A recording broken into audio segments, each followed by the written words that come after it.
Dans notre existence, nous sommes confrontés à une réalité incontestable.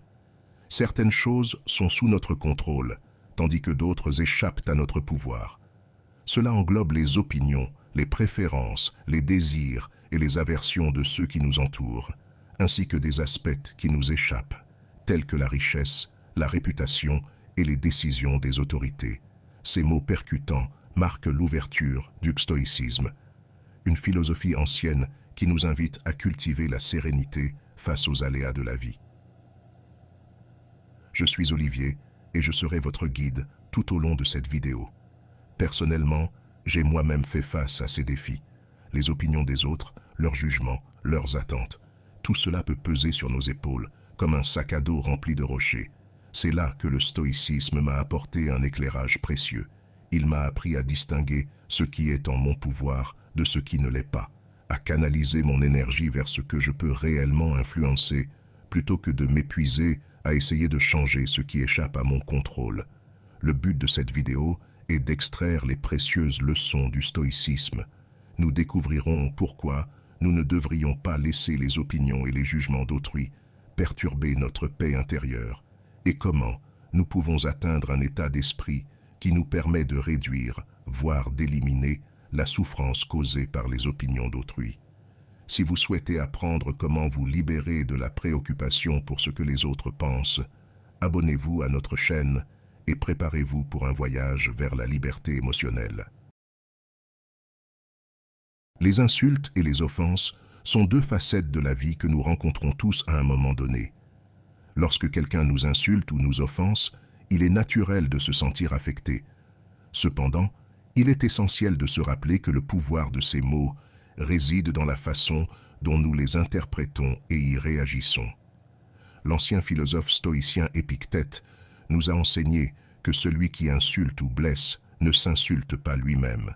C'est nous qui permettons à ses actions de nous affecter. La clé réside dans la compréhension que l'offense provient de notre propre opinion sur ce qui se passe. Lorsque quelqu'un nous provoque, il défie en réalité nos croyances et nos valeurs. Pour faire face à ces situations, nous devons d'abord réaliser que les opinions des autres ne sont pas intrinsèquement nocives. Le malaise émotionnel que nous ressentons provient de notre manière de traiter l'insulte. Si nous réagissons négativement, nous permettons à l'expéditeur d'atteindre son objectif de nous perturber. La vraie mesure d'une personne réside dans sa capacité à tolérer la négativité sans laisser celle-ci affecter sa paix intérieure. Une partie du stoïcisme consiste à apprendre à distinguer ce qui est sous notre contrôle de ce qui ne l'est pas. Les opinions des autres tombent dans cette dernière catégorie et notre force réside dans la manière dont nous choisissons de réagir à celle-ci. Leçon 2. Des convictions solides. Imaginez ceci. Vous avez une ferme détermination à comprendre et à adopter une philosophie de vie, mais en le faisant, vous faites face aux moqueries de ceux qui vous entourent.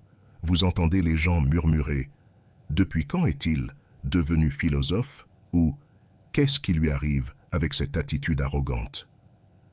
L'attitude arrogante des autres peut vous faire vous sentir ridiculisé, voire vous faire subir des huées et des critiques. Cependant, rappelez-vous que maintenir une attitude ferme envers vos convictions est essentiel. Ne vous laissez pas influencer par l'opinion des autres, même s'ils se moquent de vous. C'est fondamental pour votre croissance personnelle. Au lieu d'adopter l'attitude arrogante que certains pourraient attendre de vous, tenez-vous-en à ce que vous savez être bénéfique pour vous. Souvenez-vous que si vous restez ferme dans vos convictions, les mêmes personnes qui vous critiquaient finiront par vous admirer. Ce qui était initialement moqué deviendra une source de respect et d'admiration. Épictète nous enseigne que nous ne devons pas ignorer nos véritables talents et aspirations de vie, juste pour plaire à ceux qui nous entourent. Si vous ne poursuivez pas vos objectifs par peur de l'opinion des autres, vous vous ridiculiserez vous-même à 2 reprises, d'abord parce que vous n'aurez pas essayé de suivre vos convictions, et ensuite parce que vous aurez cédé aux opinions d'autrui. Il est important de comprendre que le ridicule véritable survient lorsque vous abandonnez vos objectifs simplement pour éviter l'inconfort social. Leçon 3. Personne ne peut te faire du mal sans ton accord.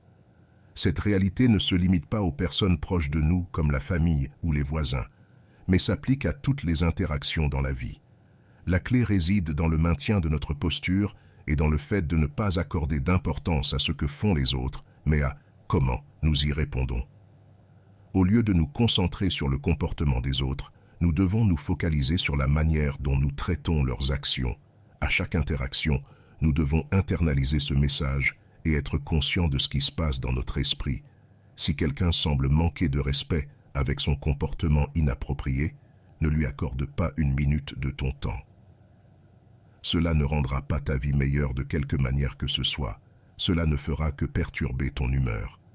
Demande-toi combien de temps tu penses permettre à quelqu'un d'autre de contrôler tes émotions et ton bien-être. Il est temps de nous élever et de suivre les principes de la raison qui nous ont été transmis. N'attends plus pour commencer à te corriger. Tu n'es plus un adolescent, mais un adulte capable de prendre le contrôle de ta vie. Cesse d'être négligent, paresseux et de remettre les améliorations à plus tard. Arrête d'ajouter des excuses à ta vie et commence à progresser. Si tu ne le fais pas, tu resteras un enfant sur le chemin de la vie, n'ayant pas exploité ton potentiel et perdant en fin de compte la précieuse opportunité de croissance personnelle. Leçon 4.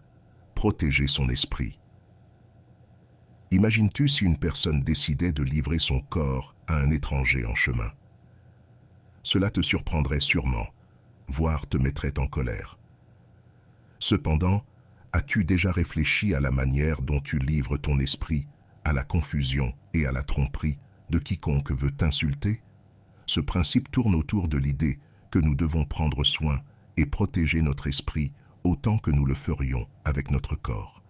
Imagine si tu permettais à un étranger d'entrer dans ta maison tous les jours, même en sachant qu'il représente une menace.